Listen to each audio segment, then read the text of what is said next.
As far as her testimony in general, I don't think I'm sorry, let me make the question clear. Do you have any comment you want to make regarding her assertion that she should have testified in the case? I don't think it'd be appropriate for me to make a comment on that due to attorney-client privilege. Is it fair to say you considered having her testify, and as a strategy decision, you did not think that would present the best case? I do believe that's accurate. Okay. So, Ms. Federley, I'm going to circle back to you because I know you filed the motion here as well, but I want to give other people a chance to comment regarding Ms. Herman's motion. Ms. Ladd, I know you made a submission and I've reviewed that. Is there anything you want to add? Feel free to add anything you want to. Thank you. I will rest on my filing regarding the objection to the request for a new trial, but there are a few things I would like to say, and I think it's important to note this, that throughout the pendency of these proceedings, Ms. Herman's had 3 attorneys that have represented her throughout. 2 have been appointed by the court, and 1 has been privately retained by her. And I think the frustration from the county's perspective is that a lot of what's been brought up here today and what's been put in the motion is not unlike the stuff that has previously been raised to the court before Judge Lawson, before this court took over, and then now with in front of you as well. And I think from the county's perspective, it's clear that Ms. Herman doesn't like the results and she doesn't like the process, and that is essentially what her complaint is. But she needs to provide a grounds for relief and reasons why her request should be granted. And it appears that she just wants to relitigate the evidence in the case, and she just disagrees with it. And again, that's not unlike what has happened through the entirety of these proceedings. And further, not that the county gets to delve into it about a decision about her trial strategy, and she wants to reevaluate it now because the outcome is something that she doesn't like. She's provided no legal authority to support her claims, other than, again, her disagreement with it. And I think from the county's perspective, we take the position that if anything is evident in the record as it stands, Ms. Herman has teed up her conduct throughout these proceedings to invoke and cause an intentional appeal because of her behavior throughout these proceedings and these AI-generated pleadings that she's filed with the court that frankly misstate the law, and they're not procedurally correct.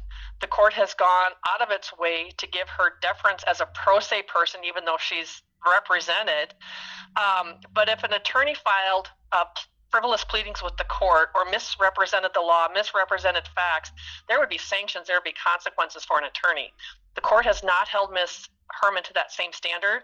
And again, it's a bit odd because she's had counsel throughout these proceedings while she's continued to sort of file her own things. And I think a reasonable person could infer she's filing them outside of her counsel because her counsel's indicating that they cannot in good faith make those pleadings and representations to the court as an officer of the court. I don't believe that Ms. Herman's met her burden for a new trial. Again, I think that given the litigation that she's initiated in federal court, this is all sort of part of that process, and the county wants to be clear, we are not agreeing with and or otherwise conceding that there was any misconduct by anybody on part of the county. Anything related to allegations of Ms. Gallmeier's conduct in this related to the trial was all directed and driven by court orders by Judge Lawson and court orders by yourself regarding when reunification efforts ceased, how visits were supposed to go, how communication was supposed to happen. That was all dictated by the court. And again, that's process related to all of this, but in the end, the evidence that's been submitted, and I would echo what Ms. Federley said, the exhibits that the county filed with the court that were entered into the court as evidence, a lot of that is what Ms. Herman has indicated she wanted the court to review. That's in the record already. These assessments, I would note that the court in its findings, as the court said, made some findings that the county didn't meet its burden on some of the provisions. And also that they gave the court, and as the county concedes as well, Ms. Herman addressed her housing. She was, that was something that, obtaining housing was something that she completed in her case plan. That came out at trial. Ms. Federle cross-examined the witnesses that were put on the stand. And so I don't believe that she's met her burden to get this new trial, and she doesn't provide any legal rationale for why the court should grant the relief, and we would ask that the court would deny her motion. Ms. Weaver. Thank you, Your Honor.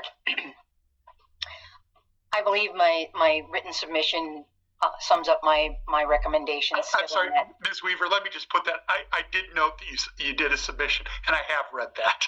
And if you're free to rest on that, and you're also free to make additional comments. I will rest. Okay. All right. Ms. Herman, anything you want to respond to based on what you just heard? Well, the way it was brought up to me was that the other side had already discredited themselves so bad that we didn't need me to testify because Emily had admitted to doing all types of things that would have procedurally changed everything, all the stuff that I had said that was a problem along the whole way. So Ms. Herman, so you're now, hold on. You're now talking about your private conversations with your lawyer. And if you want to do that, I'll allow it. But these are confidential conversations. And if you want to talk about them, then I'm going to let everybody else talk about them. Okay? So just keep that in mind. But go ahead. That's what I was told, the reason why I didn't need to testify. Anything else you want to tell me? I'm not sure, but I don't think anything right now. Thank you. Ms. Federle, you had filed the motion yesterday. Anything you want to add that hasn't already been brought up? Your Honor, I would just note that I filed the motion pursuant to Ms. Herman's request. We would just indicate that we believe that the evidence wasn't weighted appropriately and that we believe in the interest of justice it would be appropriate to have a new trial. Thank you. Ms. Ladd, anything you want to say in response to that? The only thing I would say is that, again, I feel like there isn't any legal authority other than wanting not the outcome that's occurred and a request to have a redo. And I don't think that serves the best interest of the children. And I certainly don't think that there's been any legal authority or legal standing that has been made here today for the court to grant this extraordinary request. Right. Ms. Weaver, anything else you want to say? No, Your Honor, thank you. Right. With regard to the motion for a new trial, I'm going to take that under advisement. I did want to make a couple other comments. I had planned to make comments that essentially pick up or are similar to some of the comments that Ms. Ladd had made. Ms. Herman has been represented by counsel pretty much throughout this case. There's a brief period she wasn't represented by counsel. She's filed numerous documents and most of those documents are extraordinarily flawed. They either are premature, just as two recent examples. She asked for a transcript before I'd made a decision on the case. At the point she asked for the transcript, she didn't know what the decision was going to be. So of course she couldn't know she needed a transcript for it. She has applied for a stay, which is not appropriate at this time because everything's under consideration. I did not bother to go back and count how many times she's filed various documents contesting venue.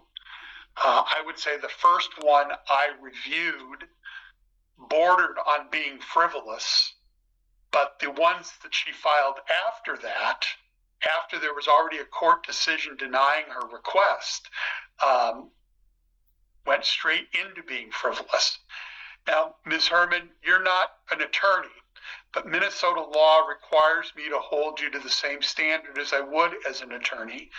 And under Rule 11 of the Rules of Civil Procedure, attorneys or all parties have an ethical obligation to file appropriate pleadings. They have to have good faith allegations regarding what the law is and what the relief they want are. Filing things prematurely, requesting the same decision that's already been made by the court. These are not appropriate. These are frivolous, and they're subject to sanction.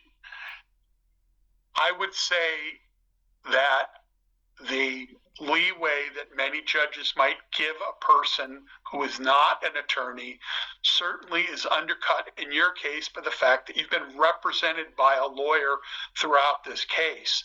I think based on what it appears in the record, it seems to me the best scenario I could assume is that you're filing these without talking to your lawyer. Given that, I don't believe that the protection of that a judge might give you for being pro se is appropriate.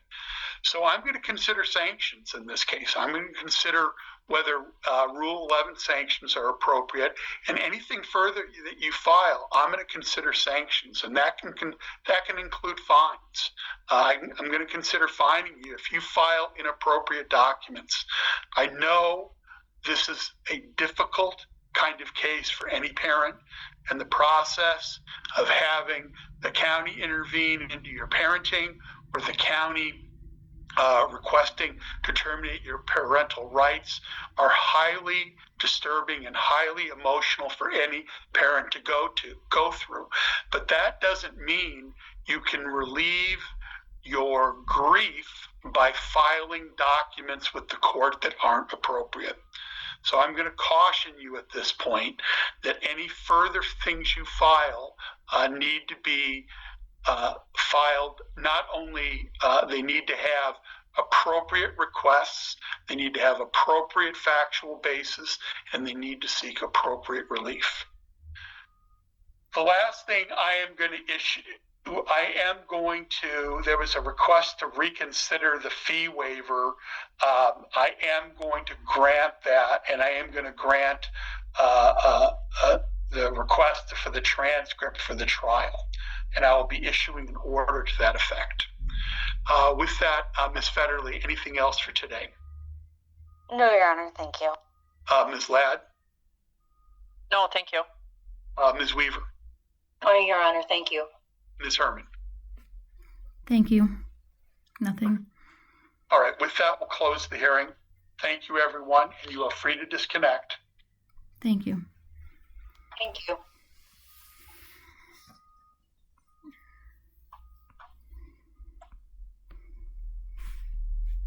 Right, and then if we can get in the 9:30, we are obviously running behind.